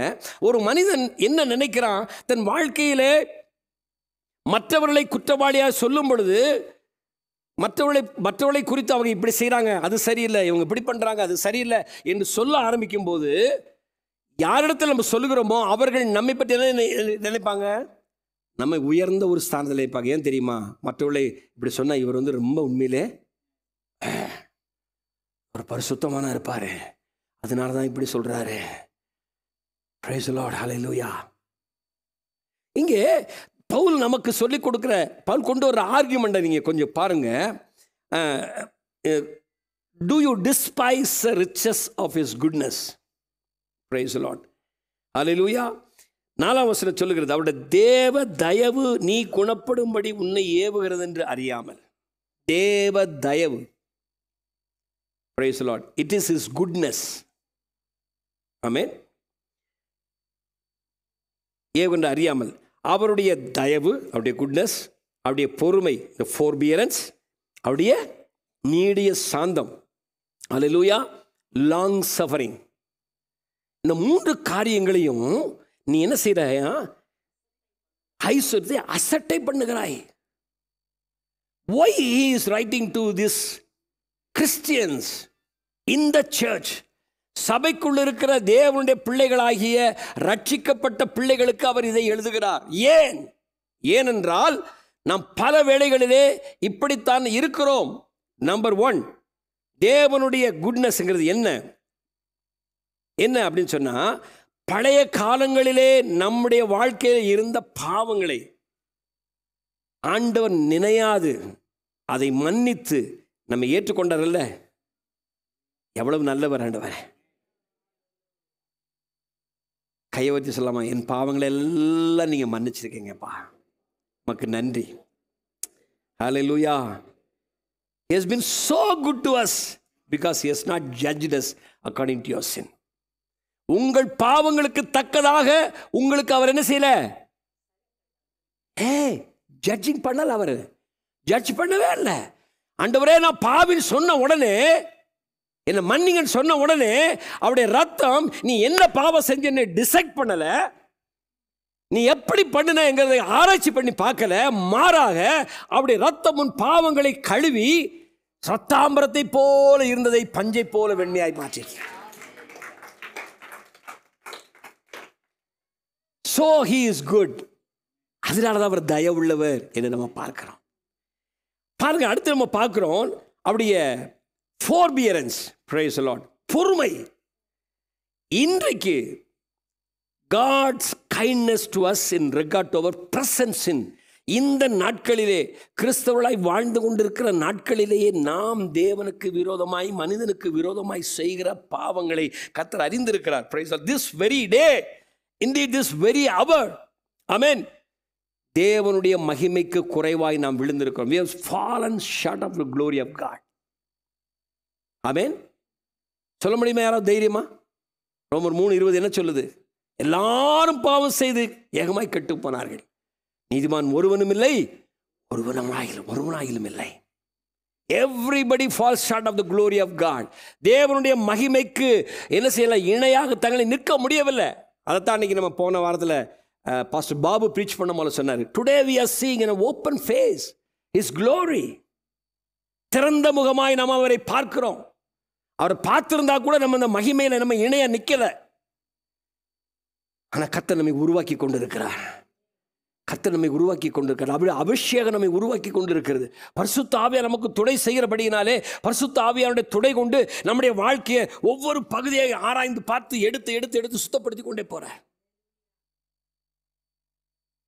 சோப்பு போட்டு ஒரு துணியை வாஷ் பண்றோம், ஒரு தடவை தண்ணியில் அலசி பார்க்குறோம், அழுக்கு போகலன்னு தெரியுது, மறுபடியும் என்ன செய்யறோம், சோப்பு போட்டு தேய்க்கிறோம். அப்புறம் என்ன செய்யறோம், அலசி பார்க்குறோம், திரும்ப ஒரு குறிப்பிட்ட இடத்துல ஏதோ ஒன்று தெரியுது, அந்த பகுதியை எடுத்து தனியாக கொண்டு போய் சோப்பு போட்டு என்ன செய்யறோம், தேய்க்கிறோம், ப்ரஷ் போட்டு தேய்க்கிறோம், திரும்ப அலசுறோம், திரும்ப எடுத்து பார்க்குறோம், கொஞ்சம் நல்லா தெரியுது, அடுத்த தண்ணியில் அலசி பார்க்குறோம், நுரை வருது, இன்னொரு தண்ணியில் அலசுறோம். நீங்கள் சாதாரணமாக போட்டுக்கிற சட்டைக்கு இத்தனை ப்ராசஸ் தேவைப்படுதுன்னா பரலோக ராஜ்யத்துக்குள்ளே பிரவேசிக்க தேவன் உங்களுக்கு இடம் கொடுக்குறாண்டா, எத்தனை ப்ராசஸ் உங்களுக்கு வேணும் யோசிச்சுப்பாங்க. யூ நீட், நமக்கு வேணும். Praise the Lord. ஸோ இன்னைக்கு இந்த ப்ரெசன்ட் நாளில் ஆண்டவர் நம்மளை ஜட்ஜ் பண்ணலை. Praise the Lord. Hallelujah. அவர் நம்மளை ஜட்ஜ் பண்ணலை. ஜட்ஜ் பண்ணாமல் என்ன செஞ்சிருக்கிறாரு, அப்படி ஜட்ஜ்மெண்ட்டை நிறுத்தி வைத்திருக்கிறார். நம்ம அதனால என்ன நினைக்கிறோம், நான் தப்பே பண்ணலையே. அவங்க மாதிரிலாம் கிடையாது. அவங்க மாதிரிலாம் நான் யார், நான் விக்டரி சர்ச்சுக்கு போகிறேன், நான் ரொம்ப பர்ஃபெக்டாக இருக்கிறேன். எங்கே போகிறேன், சூலூர் விக்டரி சர்ச் தெரியுமா, எப்படி ஆராதனை, எப்படி பிரசங்கம், எப்படி இடம் தெரியுமாங்க, அதெல்லாம் பக்கவாயா. அது ஒரு கெத்து நமக்குள்ள. அருமையான தேவ பிள்ளைகளே, தேவ வசனம் சொல்லுகிறது, குணப்படு, இன்றைக்குங்கிற நாள் குணப்படு. Price the Lord. அடுத்து நம்ம பார்க்குறோம் forbearance, லாங் சஃபரிங். அதாவது என்ன, நீடிய பொறுமை. என்ன நீடிய பொறுமைனா, God's kindness towards regarding our future sin. இனி என்ன பாவம் செய்ய போகிறோம் என்று கூட கர்த்தருக்கு தெரியும். இன்னைக்கு இந்த சூப்பர் கிரேஸை பற்றி பேசுகிறவங்க என்ன சொல்கிறாங்க தெரியுமா?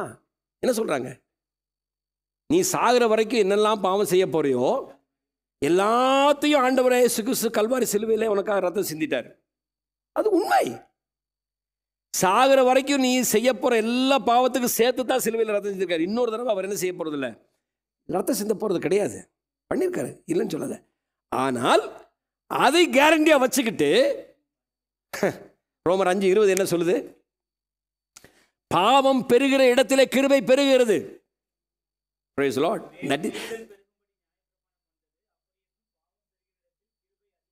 அதிகமாய் பெருகிட்டு. ஏன்னா நியாயப்பிரமாணம் நம்மை என்ன செய்யக்கூடாது, குற்றவாளியாய் தீர்த்து தள்ளிவிடக்கூடாது. ஆகவே தேவ கிருபையானது நியாயப்பிரமாணத்திலிருந்தும் தேவனுடைய அதாவது தண்டிப்பிலிருந்தும் தண்டிக்கிறதிலிருந்தும் பாதுகாக்கும்படியாக அவருக்கும் நமக்கும் இடையிலே அவருடைய கிருபை நமக்கு என்ன செய்யறது, போர்வையாக மூடலாக கொடுக்கப்பட்டிருக்கிறது. ஹல்லேலூயா, ஹல்லேலூயா.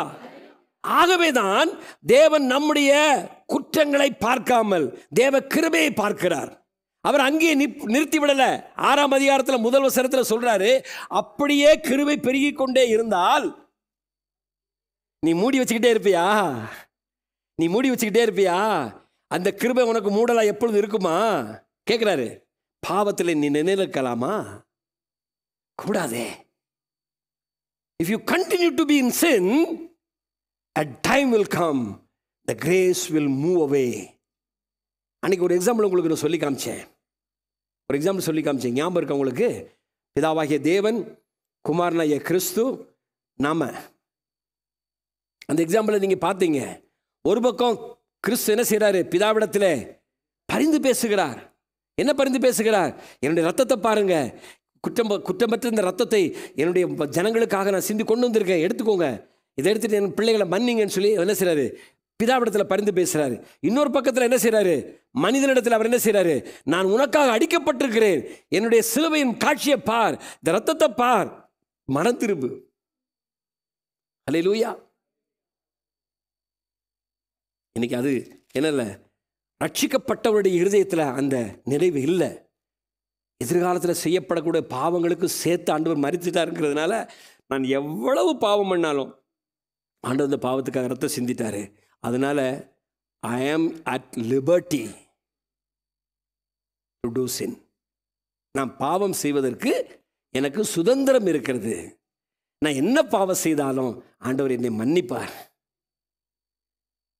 டு தி எக்ஸ்டெண்ட் எவ்வளோ தூரம் சொல்கிறாங்க அப்படின்னா, இயேசு நரகத்திலையும் இருக்கிறாரு. ஏன்னா தாவீது சொன்னார்ல, நான் பாதாளத்தில் போனாலும் பாதாளத்தினை படுக்கை போட்டால் அங்கேயும் இருக்கிறேன்னு சொல்லி சொன்னார்ல. அதனால சொல்ல இயேசு நரகத்தில் இருக்கிறாரு, அதனால எனக்கு பிரச்சனை இல்லை. ஏன் கூட இயேசு இருக்கும்போது எனக்கு நரகம் என்ன, பரலோகம் என்ன, எல்லாம் ஒன்று தான். This is what the super என்ன grace, hyper grace, not super grace. Hyper grace says that no no no no no. அதனால தான் அவர் சொல்கிறது, தேவ தயவு உன்னை குணப்படும்படி ஏவுகிறது என்று நீ அறியாமல் அவருடைய தயவு, பொறுமை, நீடிய சாந்தமையோட ஐஸ்வர்யத்தை நீ அசட்டை பண்ணுகிறாயோ. God is warning. எச்சரிப்பின் சத்தத்தை கொடுக்கிறார். Come back. எச்சரிப்பு எதற்காக எச்சரிப்பு சொல்லுங்க? உங்கள் பிள்ளைங்களை பார்த்து நீங்கள் சொல்கிறீங்க, டேய் நாய் படுத்து கிடக்கடா, அது வெறி நாய் கடிச்சுப்படும் அப்படிங்க சொன்னீங்கன்னா என்ன அர்த்தம்? அது பக்கத்தில் போகாத, அப்பா கிட்ட வான்னு அர்த்தம். ஏன்னா there is only one protection, there is your father. Alleluia. தகப்பனிடத்துல தான் பாதுகாப்பு இருக்குது. நீ தனியாக போனீங்கன்னா மாட்டிக்குவேன், அப்பா உன் கூட வச்சுக்கிட்டேன். அதனால தான் ஆண்டவர் சொன்னார், நீ உலகத்தின் முடிவு வரைந்தும் சகல நாட்கள் நான் உன் கூட இருக்கிறேன். ஆனால் எங்கே நீங்கள் ஃபீல் பண்ணுறீங்க அவரை கூட இருக்கத? எங்கே நீங்கள் ஃபீல் பண்ணுறீங்க? நான் யாரு? நீ கொஞ்சம் மூடிட்டு, இல்லைன்னா நம்ம காலரை வெளியே தூக்கி இப்படி காம்ப, யாரு நான், எனக்கு இதை செய்ய முடியும், எனக்கு அதை பண்ண முடியும், நான் கொம்பராச்சே, வந்து பாருங்க, இப்படி பாரு, இப்படி போட்டுறேன், தூக்கி போட்டலாம். இதுதான் நம்முடைய வாழ்க்கை. நம்ம அப்படி தான் யோசிச்சுட்டு இருக்கிறோம். ஆண்டு சொல்றார், குணப்படுங்க. அல்லேலூயா. அவருடைய அந்த ரிச்சஸ் ஆஃப் காட்ஸ் மர்சி எப்படி இருக்குன்னு சொன்னா, ஹிஸ் கிரேட்னஸ். அதாவது பார்த்தீங்கன்னா, ஒரு உதாரணம் வச்சுக்கோங்களேன். ஒரு பெரிய போலீஸ் அதிகாரி இருக்கிறார். அவர் ரோட்டில் நிற்கிறார். ஹெல்மெட் போடாமல் ஒருத்தன் வண்டி ஓட்டிட்டு போகிறவன் பார்க்குறான். சாதாரண போலீஸ்னா கூட அப்படின்னு போடிடுவாங்க. அங்கே கமிஷனர் நிற்கிறாரு. கமிஷனர் செக் பண்ணிட்டு இருக்காருன்னு சொல்கிறாங்க யாரோ ஒருத்தங்க. இந்த பக்கம் என்ன பண்ணுவான்? அப்படிதானே? ஒரு சாதாரண கமிஷனருக்கே தப்பிச்சு ஓடுறதுக்கு ட்ரை பண்ணுறீங்களே, சர்வ வல்லமுள்ள தேவன் எல்லாவற்றையும் அறிந்தவர் உங்கள் கண்களுக்கு முன்னாடி எவ்வளோ பெரிய பெரிய காடு. அவருக்கு முன்னால் பாவம் செய்யலாமா? பார்த்துங்க, ஜாக்கிரதை ஜாக்கிரதை ஜாக்கிரதை. அவர் எல்லாவற்றையும் அறிந்தவர். நீங்கள் அறிக்கை செய்யறதுக்கு முன்னாடியே நீங்கள் என்ன செய்கிறீங்கன்னு அவருக்கு தெரியும். Price the Lord. அப்போ அவர் என்ன செய்கிறாரு? உனக்கு இரக்கம் பார்க்கலாமா, இரக்கம் காட்டலாமா? ஒருத்தருடைய தப்பு உங்களுக்கு தெரிஞ்சு போச்சு. நீங்கள் என்ன பண்ணுறீங்க? எனக்கு இரக்கம் காமிக்கலாமா அப்படிங்க யோசிக்கிறீங்க. காட்டக்கூடாது. இவன் இப்படியே தொடர்ந்து தப்பு பண்ணிக்கிட்டே இருந்தான்னா, நம்ம விட்டுட்டே போனோம்னா இவன் தொடர்ந்து தப்பு பண்ணிக்கிட்டே இருப்பான். யார் இவனை கண்டிக்கிறது அப்படிங்கிற ஒரு எண்ணம் நமக்குள்ளே வருது. அப்படி என்ன ஆண்டவருக்குள்ளே வந்திருந்தா என்ன ஆகும்? நாம் இருந்த இடம் உரு தெரியாமல் போயிருக்கும். God's mercy is abundant mercy. அவருடைய எல்லா விதமான அறிவு இருந்தும் கூட அவர் நம்ம என்ன செய்யலாம், அவர் நம்மை பற்றி அறிந்திருக்கிறார், நம்முடைய செய்கைகளை அறிந்திருக்கிறார், என் உட்காருதலையும் என் எழுந்திருத்தலையும் அவர் அறிந்திருக்கிறார் என்று தாவீது சொல்கிறார். ஹல்லேலூயா. நான் படுத்தாலும் நான் நின்னாலும் நடந்தாலும் அவருடைய கண்கள் என்னை பார்த்து கொண்டு இருக்கிறது. அவருக்கு மறைவாக நான் எங்கேயும் போக முடியாது. ஹல்லேலூயா.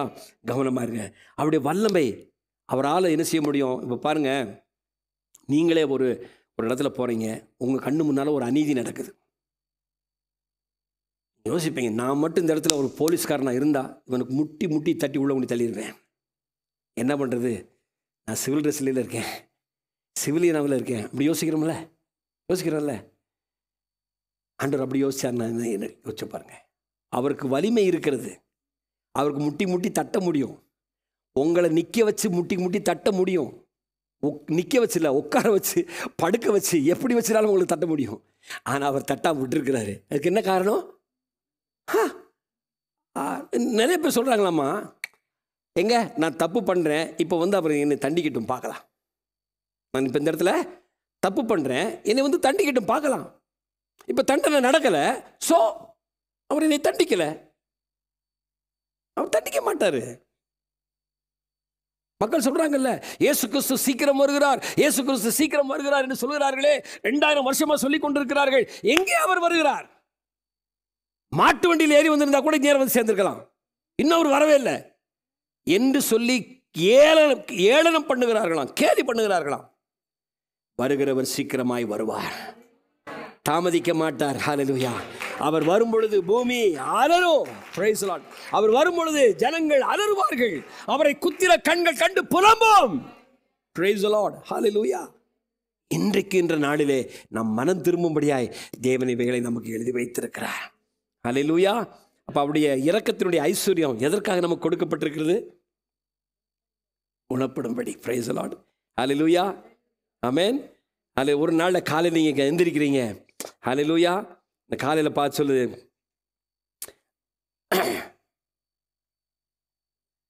இந்த சூரிய வெளிச்சம் நம்ம மேலே படும்போது, இந்த சூரிய வெளிச்சத்தை நம்ம பார்க்கும்போது, இன்னைக்கு ஆண்டவர் என் மேலே தயவு பாராட்டி இருக்கிறாரு, இந்த சூரியன் மேலே ஒதுக்க பண்ணியிருக்கிறாரு, நான் மனம் திரும்ப வேண்டும் என்கிற உணர்வு நமக்குள்ளே வரணும்.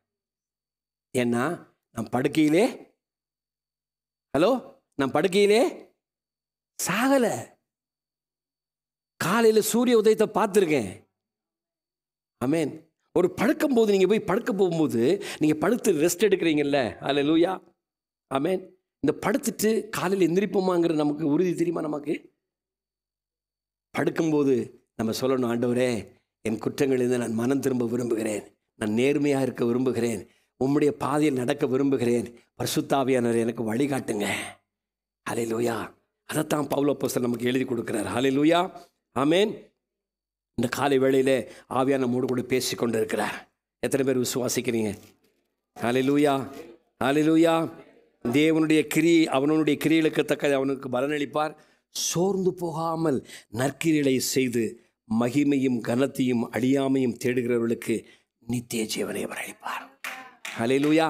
பக்கத்தில் உள்ள கைப்பிடிச்சு சொல்லுங்க, சோர்ந்து போகாமல் நற்கிரிகளை செய்யுங்கள், சோர்ந்து போகாமல் நற்கிரிகளை செய்யுங்க. நான் இன்னைக்கு செய்தேன், அதுக்கு ரிவார்டு கிடைக்கல, நான் இந்த நல்ல காரியம் செய்தேன், எனக்கு ரிவார்டு கிடைக்கல, நான் இவங்களோட கூட நல்லா பேசினேன், இவங்களை மன்னிச்சேன், ஒரு ரிவார்டு கிடைக்கல, நான் அவனை மன்னிச்சேன், அவன் என்னை பார்த்துட்டு ஏளனமாக பேசிட்டு போகிறான், என்னவோ தப்பு நான் பண்ணது மாதிரி, நான் பாவம் போனால் போதுன்னு மன்னிச்சேன், ஆண்டவர் சொல்லிக்கார என்ன மன்னிச்சேன், அவன் என்ன பார்த்துட்டு நீ தாண்டா பாவின்ட்டு போகிறான். ஐயோ கொடுமையாக இருக்கு அப்படின்னு நீங்கள் சொன்ன உடனே என்ன செய்வீங்க? இனிமேல் எவன் வந்தாலும் சரி மன்னிக்கவே கூடாது. நான் சொல்கிறேன், உங்களை சுற்றி நடக்கிற எந்த ஒரு விஷயமும் உங்களுடைய குணாதிசயத்தை மாற்றக்கூடாது. தேவனுக்காக நீங்கள் எடுத்துக்கொண்ட ஒரு பிரதிக்கரை, ஹல்லேலூயா, அவருக்காக வாழ வேண்டும் என்று எடுக்கிற அந்த விசுவாசத்தினுடைய அந்த நிலைப்பாடு யாருக்காகவும் மாறக்கூடாது. உங்களை சுற்றி என்ன வேணாலும் பேசிட்டு போகட்டும். இயேசு கிறிஸ்து பூமியில் வாழ்ந்த நாட்களில் அவரை சுற்றி அவரை பேசினவர் என்னெல்லாம் சொன்னாங்க? பேல் சோல்பின் தலைவன், பிசாசுடைய தலைவன், அதை வச்சு தான் பேய் ஓட்டுறான்னு சொன்னாங்க. தேவ தூஷணம் சொல்லுகிறாருனாங்க. இந்த ஆள் மனுஷனா, இவன் யார், இவன் பாவிகளோட உட்காந்து சாப்பிட்டுட்டு இருக்காரு, இது என்ன இந்த ஆள் பெரிய போதனை எல்லாம் பண்ணுறாரு. இது இந்த இந்த ஸ்திரீ வந்து காலில் வந்து தொட்டு எண்ணெயை போட்டு பூசிக்கிட்டு இருக்கா. இவன் யாருன்னு தெரியாதா, விபச்சாரி வேசி, அவன் வந்து காலை தொட்டு இருக்கா. சே, இவன் ஒரு தீர்க்கதரிசியா? எல்லாம் பேசுனாங்க. எங்கேயாவது ஒரு இடத்துலையாவது ரியாக்ஷன் காமிச்சாரா பார்த்தீங்களா? He never shown any reaction. Is of no mood. Jesus is of no mood. நமக்கெல்லாம் மூடு. ஒரு மூடு வந்தால் நல்லா பேசுவோம், ஒரு மூடு வந்தால் கடிச்சு கொதறிடுவோம். அப்படிதானே இல்லையா? சோத்திரம், அல்லேலூயா. கணவன் மனைவியா யோசிச்சு பாருங்க. பக்கத்தில் ஒவ்வொருத்தர் உட்காந்துருக்கீங்க, நீங்கள் யோசிச்சு பாருங்க. ஆமென். எந்த மூடுலையும் ஒரே மாதிரி இருக்கணும். ஆமென். அதற்காகவே நாம் அழைக்கப்பட்டிருக்கிறோம். நற்கிரியை செய்வதிலே சோர்ந்து போகாதிருங்கள். மகிமையும் கனத்தையும் அழியாமையும் தேடுங்க. மகிமையை தேடுங்க, அழியாமையை தேடுங்க. தேவன் நித்திய ஜீவனை நமக்கு கொடுப்பார். ஹல்லேலூயா. நேரம் போய் கொண்டு இருக்குது. அடுத்து இந்த 8ஆம் வசனத்தில் சொல்லுது, சண்டைக்காரராக இருந்து சத்தியத்துக்கு கீழ்ப்படியாமல். Price the Lord. சண்டைக்காரராக இருந்து சத்தியத்துக்கு கீழ்ப்படியாமல் அநியாயத்துக்கு கீழ்ப்படிந்திருக்கிறவர்களுக்கோ. Price the Lord. ஹல்லேலூயா. ரெண்டு டைப்பான பீப்புள் மட்டும்தான் இருக்காங்க. சத்தியத்தை பின்பற்றி மெய்யான தேவன் தருவதை மட்டும் நாடுபவர்கள் ஒரு கூட்டம். இன்னொரு கூட்டம் சத்தியத்தை மறுப்பவர்கள் அல்லது சுய விருப்பத்திற்காக. சில பேர் சொல்றாங்களே, என் குடும்பத்துக்காக நான் என்ன பாடுபடுறேன், என் குடும்பம் தான் எனக்கு எல்லாமே, என் குடும்பம் என் பேர் கெட்டு போயிடக்கூடாது, நான் ரொம்ப கவனமாக இருக்கேன், என் பேர் கெட்டு போயிடக்கூடாது, எனக்கு கிடைச்சிருக்க அதிகாரத்துக்காக நான் வாழ்கிறேன், பிரபலத்துக்காக வாழ்கிறேன். என் சொந்த நலனை தேடுகிற மக்கள் ரெண்டாவது கூட்டம். அல்லேலூயா. யோவான் 3ஆம் அதிகாரம் 36ஆம் வசனத்தை வாசிக்கலாம். யோவான் 3:36.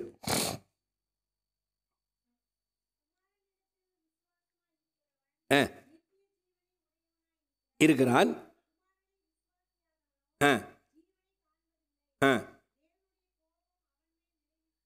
அல்லேலூயா. ஒரு அல்லே சொல்வீங்களா? குமாரனிடத்தில் விசுவாசமாயிருக்கிறவன், அவர் சொல்றாரு, என்னிடத்தில் விசுவாசமாயிருக்கிறவன் நான் செய்த காரியங்களை தானும் செய்வான். எத்தனை பேர் செய்ய ஆயத்தமாக இருக்கிறோம்? Hallelujah. Praise the Lord. Amen. எபேசியர் 5:6 வாசிக்கலாம். Praise the Lord. Hallelujah. Thank you Lord.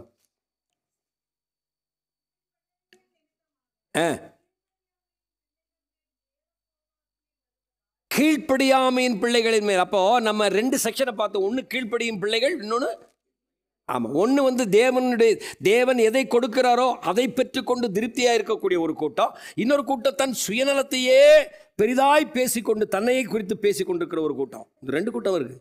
இதைத்தான் இன்னைக்கு நம்ம பார்த்துட்டு இருக்கிறோம். Price the Lord. அது நீ எந்த கூட்டத்தை சேர்த்து நீங்கள் தான் ஆராய்ச்சி இப்படி பார்க்கணும். ஆமென். ஆண்டு சொல்கிறாரு, வாசிக்க.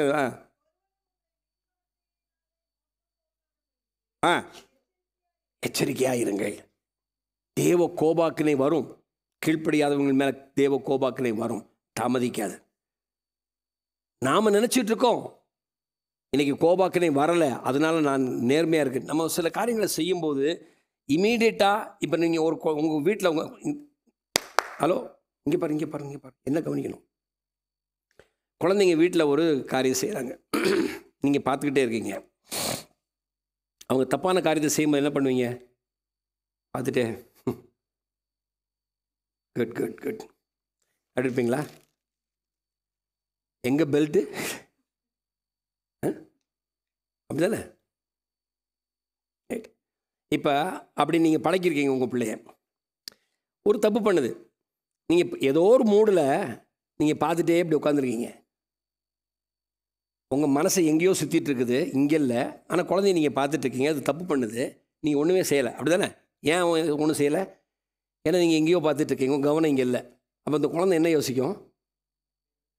நான் செய்கிறது கரெக்டுன்னு யோசிக்கும். ரைட்டா? பல நேரங்களில் நம்ம அப்படி தான் யோசிக்கிறோம். ஆண்டவர் நம்மளை தண்டிக்கலையில், மேபி நான் செய்கிறது ரைட்டாக இருக்கும், மேபி நான் செய்கிறது நீங்கள் ரைட்டாக செய்கிறீங்களா தப்பாக செய்கிறீங்களான்னு பின்னாடி தெரியும். அதுக்கு முன்னாடி இதில் தேடுங்க ஆண்டு சொல்லியிருக்கிறாரு. எப்படி வாழணும் அப்படிங்கிற நமக்கு சொல்லி கொடுத்துருக்கிறாரு. தயவு செய்து தேவனுடைய வார்த்தையை புறக்கணிக்காதீங்க. ஆண்டவருடைய தயவு நம்மை மனம் திரும்ப ஏவுகிறது. ஹல்லேலூயா. முன்பு யூதரிலும்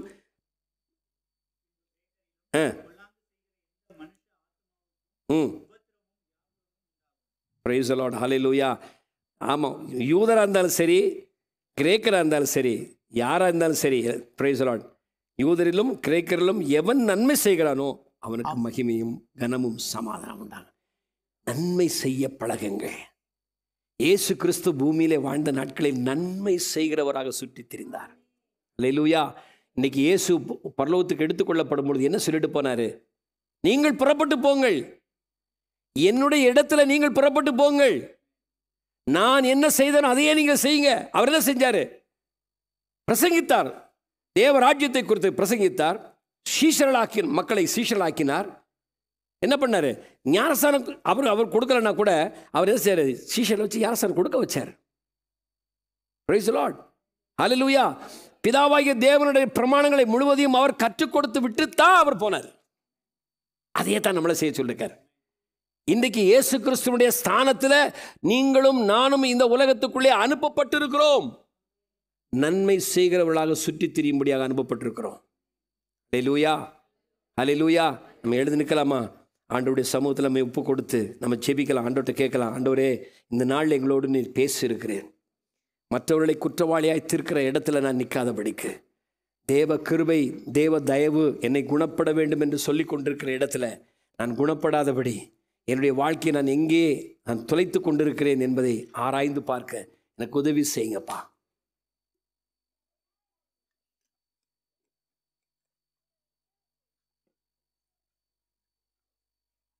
நான் பரிசேயனை போல அல்ல, ஆயக்காரனை போல வெளியில பாவம் செய்துட்டு அங்கிருந்து அறிக்கை செய்துட்டு மறுபடியும் போய் பாவம் செய்கிறவனாக இருக்கக்கூடாது. நிறைய ஆயக்காரங்க எப்படி இருக்காங்க? ஆண்டவரே ரொம்ப அது நல்லவங்க, இங்கே நீதிமான ஆக்கப்பட்டவங்க போயிட்டாங்க. போய் என்ன பண்ணுறாங்க? மறுபடியும் அதே வேலையை செஞ்சுட்டு இருக்கிறாங்க. மறுபடியும் திரும்ப வந்து என்ன செய்வாங்க? நான் உள்ளே வருவதற்கு தகுதி இல்லை ஆண்டவரே அப்படின்னு வெளியவே நின்று, சர்ச்சுக்கும் வராமல் வெளியவே நின்று செய்வாங்க. நான் சர்ச்சுக்கு வர்றது கூட தகுதி இல்லை ஆண்டவரே, நான் வெளியவே நின்றுக்கிறேன் ஆண்டவரே, இன்றைக்கி நான் சர்ச்சுக்கே போக வேண்டாம், ஏன்னா நான் தப்பு பண்ணியிருக்கேன், இன்றைக்கி நான் திருவிருந்தே எடுக்க வேண்டாம், நான் தப்பு பண்ணியிருக்கேன். நிறைய பேர் அப்படி போய்ட்றாங்க, திருவிருந்து எடுக்கிறது இல்லை. ஏன்? நான் தப்பு பண்ணியிருக்கேன், நான் திருவிருந்து எடுக்க மாட்டேன். அதுக்கு ஆண்டவர் திரும்ப வச்சிருக்கிறாரு, நீ மனம் திரும்ப வேண்டும் என்பதற்காக. அப்போஸ்தலனாகிய இப்போ பேதுரு குறிப்பிடும் பொழுது அப்போஸ்தலர் நடபடி 2ஆம் அதிகாரத்தில் குறிப்பிடுகிறார், மனம் திரும்பி பாவ மன்னிப்புக்கென்று நீ ஞானஸ்நானம் பெறணும். Price the Lord. கேட்கிறவைகளை மனம் திரும்புதலுக்கு நேராக அது நம்மை பண்ணணும். Price the Lord. ஒவ்வொரு தேவனுடைய வார்த்தையும் நம்முடைய உள்ளத்தில் ஒரு அம்பு போல உள்ளே பாய்ந்து வந்து நம்ம ஆழங்களை தொட்டு சொல்லி கொடுக்குது. காயப்படுத்துவதற்கல்ல, குணப்படுத்துவதற்கு, உங்களை சீர்படுத்துவதற்கு. காலை வேளையில் ஆண்டவருடைய கரங்களை உயர்த்தி, ஆண்டவரே நான் உம்முடைய பாதத்தில் சுத்த மனசாட்சியோடு கூட, சுத்தமான கைகளோடு கூட, நித்திய ஜீவனுக்கு பாத்திரவானாய், நித்திய ஜீவனை அடைவதற்கு தகுதியுடையவனாய் காணப்பட வேண்டும். எனக்கு உதவி செய்யுங்க. கேட்கலாமா? Let me not judge others, Lord. தாவீது தைரியமா சொன்னா, யார் அந்த மனிதன், அந்த பொல்லாதவன், அந்த கொடூரன், அவனை கொலை செய்ய வேண்டும் என்று சொன்னான். நாத்தான்வேல் சொன்னார், நீதான் அந்த மனுஷன். பல நேரங்களில் மற்றவருடைய பிரச்சனையை நம்ம கேட்கும்போது நமக்கு அவ்வளவு ஆத்திரம் வருகிறது. ஆனால் நம்முடைய காரியங்களை நம்ம ஆராய்ந்து பார்த்தால் நம்ம எங்கே இருக்கிறோங்கிறது நமக்கு விளங்க ஆரம்பிக்கும். இந்த காலை வேளையிலே தேவ ஆவியானவர் நம்மோடு கூட பேசி கொண்டிருக்கிறார். Confess your sin and come back to me. மனம் திரும்பி என் பட்சத்தில் திரும்பி வா மகனே, திரும்பி வா மகளே என்று ஆண்டவர் நம்மை பார்த்து அழைக்கிறார். ஓ ஹல்லேலூயா, ஆமென். உமக்கு நன்றி அப்பா, உமக்கு நன்றி சொல்லுகிறோம், உமக்கு நன்றி சொல்லுகிறோம். எங்களோடு நீ பேச நம்முடைய வார்த்தைக்காக நன்றி சொல்லுகிறோம் அப்பா. நான் மனம் திரும்ப வேண்டும் என்று நாங்கள் உமக்குத்தாவே நீர் விரும்புகிறீர். Change my heart, oh God, make it ever true. Change my heart, oh God. May I be like you. உள்ளத்தை மாற்றும் தேவா, உண்மை உள்ளதாக்கும். உள்ளத்தை மாற்றும் தேவா, உம்மை போல் மாறணும்.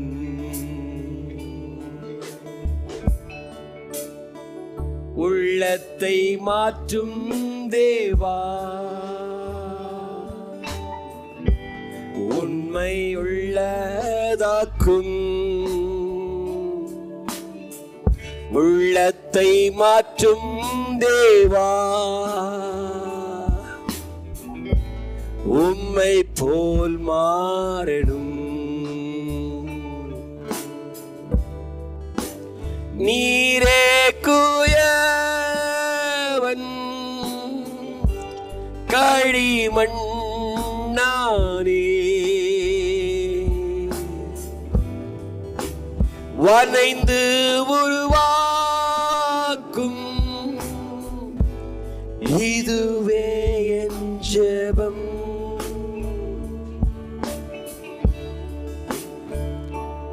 ஆண்டவர்கிட்ட கேட்கலாமா? இது வெறுமனே ஒரு பாடலா இல்லாம உன்னுடைய உள்ள குமரலாகி தேவனுக்கு முன்னால, ஆண்டவரே என்னை சரிப்படுத்துங்கப்பா. நீர் ஒரு குயவன் அல்லவா? எந்த பகுதியிலே நான் கெட்டு போனேனோ என்னை சீர்படுத்தும்படியாய் உம்முடைய கரம் என்மேல் வருவதாக. உம்முடைய கரம் என்மேல் வருவதாக. என்னை உருவாக்கும் ஆண்டவரே, என்னை உருமாற்றும், என்னை உண்மை உள்ளவனாக மாற்றும்.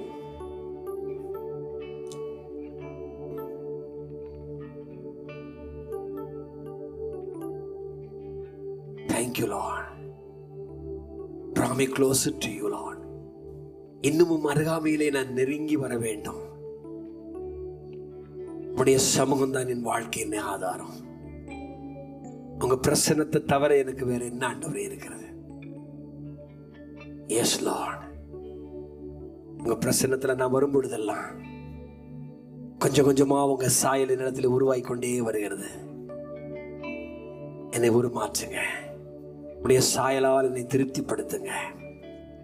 ஓ ஹல்லேலூயா. இந்த காலை வேளையிலே உம்முடைய சரீரத்திலும் உம்முடைய ரத்தத்திலும் பங்குள்ளவனாய் நான் மாறுவதற்கு என்னை தடை செய்யக்கூடியவைகள் எவைகளா இருந்தாலும் சரி, ஒருவேளை மற்றவங்களை மன்னிக்கலையா, மற்றவங்களை நான் நியாயம் தீர்த்தனா, நான் அதே காரியத்தை செய்து கொண்டு மற்றவர்களை நியாயம் தீர்த்தனா, பல வேளைகள்ல என்ன நானே பாராட்டி கொள்ளுகிறேன், நான் கரெக்டான இடத்துல இருக்கிறேன், மற்றவங்க தவறு செய்யறாங்க. ஈவன் இந்த புல்பிட் இங்கிருந்து கொண்டு நான் சொல்றேன், மற்றவங்களை சொல்லும் போது எளிதா இருக்கும். ஆனால் அது என்னுடைய உள்ளத்தை முதல்ல சரிப்படுத்த வேண்டும். நான் முதலாவது ஆண்டவருடைய சமூகத்தில் என்ன நான் அறிக்கை செய்கிறேன், என்னுடைய குற்றங்கள் மன்னிங்க ஆண்டவரே, உடைய சமூகத்தில் நிற்க தகுதி உள்ளவர்களை மாற்றுங்க. இன்னைக்கு புறக்கணிக்கப்பட்டவங்களை இந்த இடத்தை விட்டு வெளியே போறதுக்காக ஆண்டவர் இதை பேசல. மனம் திரும்பி அவருடைய பிள்ளையாக, அவருடைய நேச பிள்ளையாக, அவருடைய கரத்தின் அரவணைப்புக்குள் இருக்கக்கூடியதான அன்பின் பிள்ளையாக மாறி அந்த சுகபோகத்தை அவரிடத்திலிருந்து அனுபவித்து அவருடைய நேசத்தோடு கூட அவருடைய பாசத்தோடு கூட இந்த இடத்தை விட்டு கடந்து போகணும். அதுக்காக தான் ஆண்டவர் நம்மை அழைக்கிறார். அறிக்கை செய்யலாமா? ஆண்டவர்கிட்ட சொல்லலாமா? ஆண்டவர் என்ன மன்னிங்க தகப்பனே, இந்த குறைகளை என்ன விட்டு மாற்றுங்க. இன்னைக்கு நம்முடைய பந்து எனக்கு முன்னால் இருக்கிறது, நான் அதை பங்கு பெறணும். நான் விட்டுட்டு ஓடக்கூடாது, நான் புறமுதுகிட்டு ஆடி ஓடக்கூடாது. நான் தோற்று போனவன் அல்ல, என் விசுவாசத்தை காத்துக் கொண்டவன் என்று தேவ சமூகத்தில் நான் நிற்க வேண்டும். பிசாசு என்னை பார்த்து குற்றம் சாட்டுகிறான் அல்ல, அவனுக்கு முன்னால தைரியமா நின்று நான் இயேசுவின் பிள்ளை. நீதிமான் 7 தடவை விழுந்தார் எழுந்திருப்பான், கர்த்தர் அவன் எழுந்திருக்க செய்வார் என்று விசுவாசத்தோடு பாவத்தை அறிக்கை செய்து மனம் திரும்பி அவருடைய பிள்ளையாய் மாறி அவருடைய பந்தியிலே பங்கு பெற்று மகிழ்ச்சியோடு இந்த இடத்தை விட்டு கடந்து போகணும். எனக்கு உதவி செய்யுங்கப்பா. கேளுங்க, ஆண்டவரிடத்துல கேளுங்க. எனக்கு உதவி செய்யுங்கப்பா. உள்ளத்தை மாற்றும் தேவா, உண்மை உள்ளதாக்கும், உண்மை உள்ளதாக்கும் ஆண்டவரே. உள்ளத்தை மாற்றும் தேவா, உம்மை போல் மாறணும், உம்மை போல் மாறணும், உம்மை போல் மாறணும். பிலாத்து முன்னால நிற்கும் போது தைரியமா அவர் சொன்னாரு, என்னல ஒன்னில ஒரு குற்றமும் காணவில்லையே. எஸ், அவரிடத்துல ஒரு குற்றமும் காண முடியல. அது ஏரோதுவானாலும் சரி, அது பிலாத்துவானாலும் சரி, அது ஜனங்களானாலும் சரி, அவரிடத்தில் ஒரு குற்றமும் காண முடியவில்லை. ஆனால் அவர்தான் நமக்காக தண்டிக்கப்பட்டார், அவர்தான் நமக்காக அடிக்கப்பட்டார். காரணம், நம்முடைய குற்றங்களை, நம்முடைய அக்கிரமங்களை, நம்முடைய மீறுதல்களை அவர் தம்மேலே ஏற்றுக்கொண்டார். காலை வேளையில அவருடைய அன்புக்கு, அவருடைய தயவுக்கு, அவருடைய நீடிய பொறுமைக்கு நம்ம அர்ப்பணித்த ஆண்டவரே, நீ கீழ்ப்படியாத கூட்டத்தில் நான் இல்லை ஆண்டவரே, கீழ்ப்படிந்து உமக்கு முன்பாய் நிற்கிற அந்த கூட்டத்தில் நான் நிற்பேன் ஆண்டவரே. பலிகளை பார்க்கலும் கீழ்ப்படிதல் உத்தமம் என்று சொல்லியிருக்கீங்களே, இந்த காலை வேளையில எனக்கு உதவி செய்யுங்கப்பா, கீழ்ப்படிய உதவி செய்யுங்க. இந்த கரத்திலங்களை அர்ப்பணிக்கிறோம். Thank you Jesus.